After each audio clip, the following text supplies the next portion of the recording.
Yəni 2-nin qüvvəti şəklində göstərilə biləcək bir onluq ədəddir. Bu ədədi 8'lik sayı sistemində ifadə etdikdə 12 rəqəmli mümkün olan ən kiçik ədədin alınması üçün y neçə olmalıdır? Müəllimlər, bunu iki üsulla yaza bilərik. Bu birinci üsulu qeyd edim. Birinci üsulumuz necədir? Demək, biz ümumiyyətcə 8'liyə keçmə qaydasında qüvvətin üstünü 3'ə bölərək yaza bilərik. Bizim qaydamız var, düzdürmü? Məsəl üçün yazaram y bölünsün 3. Çünki 8'liyə keçəndə 3'ə bölürük.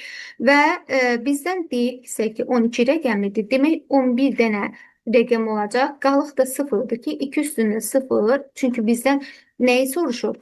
Ən kiçik ədədi soruşur. Deyir ki, 8'lik sayı sistemində 12 rəqəmli mümkün olan ən kiçik ədədin alınması üçün. Demək, bir dənə 1, sonunda da 11 dənə nə olmuş olacaq? Demək, 0 olmuş olacaq. Bu 8'lik sayı sistemindədir. Buradan da y taparıq ki, 3 vurulsun 11 bərabərdir 33. Qaydamıza uyğun olaraq. Bu birinci üsul. Və yaxud da ki, elə həmin bu 12 rəqəmli mümkün olan demək, ən kiçik ədədi 8'lik sayı sistemində yazsaq nə olacaq? 8 üstündə nə? 11 olacaq da, düzdürmü? 8 üstündə 11 nədir? Yazılış qaydamızı necə qeyd edirdik?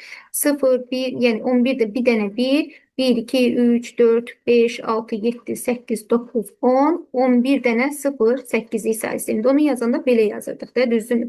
Onsuz da burada deyir ki, 12 rəqəmli mümkün olan ən kiçik ədəd. Onu da 2 üstündə 3 şəklində yazsaq, bunu da 11 yazsaq, demək 2 üstündə 33, buradan da 33'ü tapa bilərik. Ya bu qayda ilə gedərsiniz, ya bu qayda ilə, ikisi də əlverişlidir.